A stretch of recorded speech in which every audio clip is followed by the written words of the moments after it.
morning, class. My name is Jeremiah, and today we're going to be talking about Plato. I have a little Plato going around.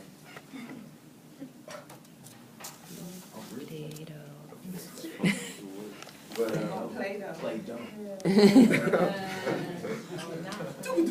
Well, I'm going to start with a quote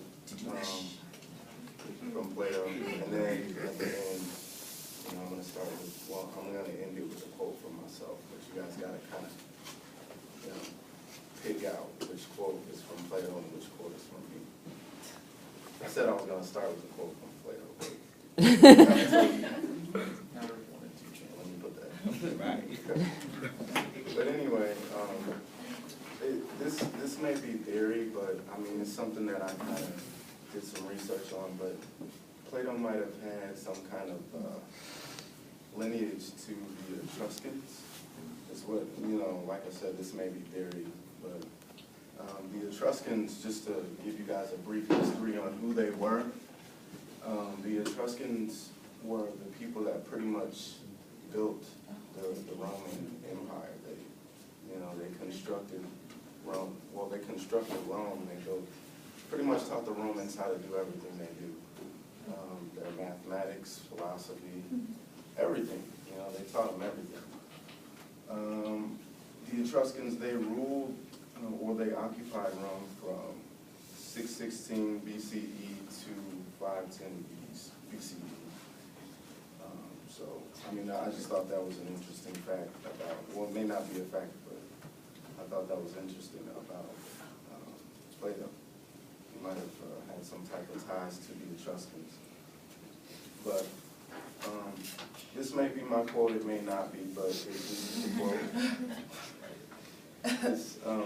We can easily forgive a child who is afraid of the dark. The real tragedy of life is when men are afraid of the light. It's deep. I might have made that up.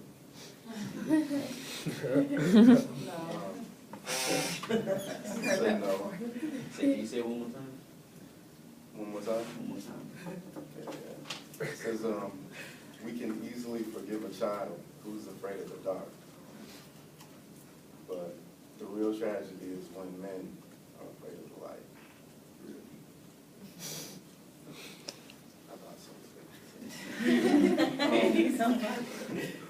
So, Plato, he was born around 427 BCE. He was the son of wealthy Athenian parents.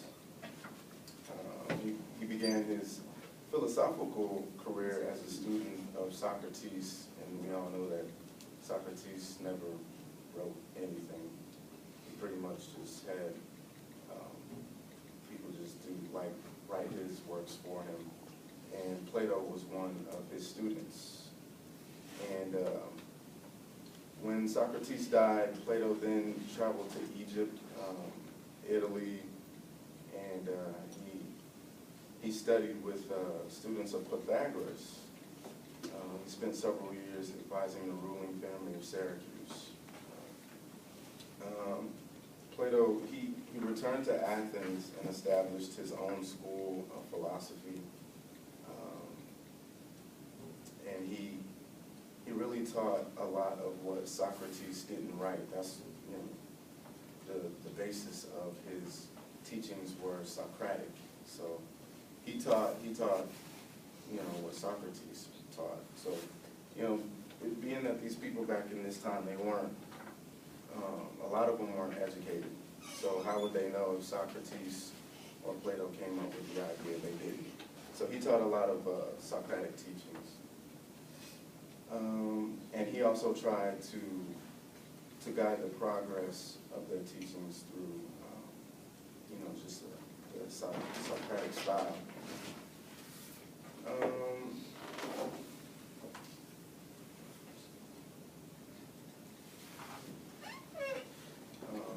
Plato, he tried to convey the spirit of Socrates, or the spirit of Socrates' teachings, by presenting reports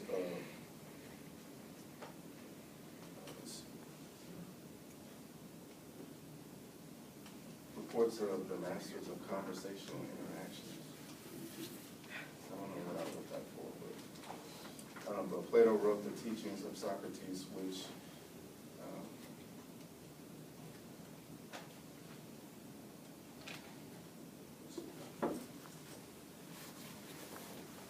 I'll figure out my cars aren't in order.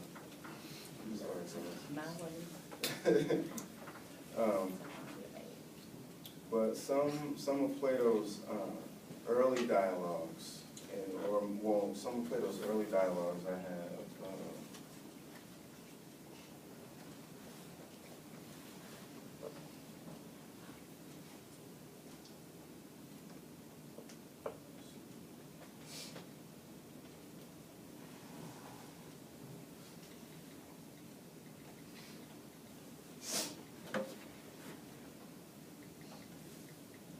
Okay, I got my spot back. Some of Plato's early dialogues included Meno, a dialogue called Meno, and that was whether or not virtue can be taught. And then Phaedo is more so about the immortality of the human soul. So those were some of his early dialogues. Plato had a masterpiece, and it was called Plato's Republic. And it begins with a Socratic conversation about the nature of justice, but proceeds directly into an extended discussion of the virtues of justice. So I had a brief kind of parody video that I wanted to show you guys about Plato and Socrates.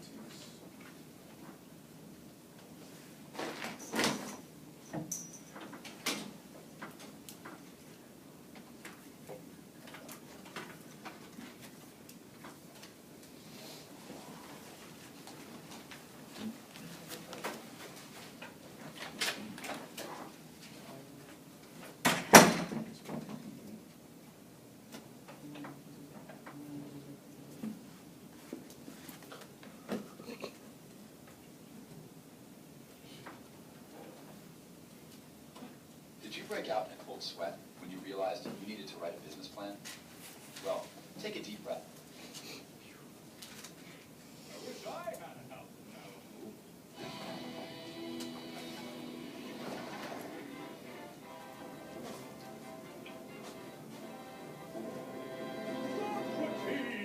Plato, my dear student. What are you contemplating today? The eternal question, who is hot and who is not?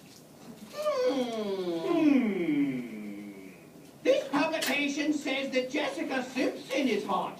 This one says that she is not. Oh, then we are facing a quandary.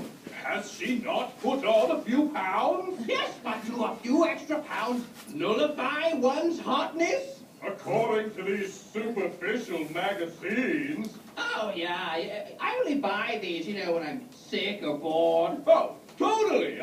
These are so stupid. It's just fun to see what celebrities are up to. Are you saying that we buy them to vicariously experience hotness? And to avoid the relative notness of our mundane lives. I wish I had a house in Malibu. Wouldn't that be nice? Private driveway, big foyer with Spanish tiles, right? But I suppose that's just wishful thinking, because I'm a nobody. No, it's the jeans. The jeans make her look fat. Then it's settled. Jessica Simpson is hot, high-waisted jeans are not, and once again the Socratic method arrives at the truth. What do you think of Bradley Cooper? Hot!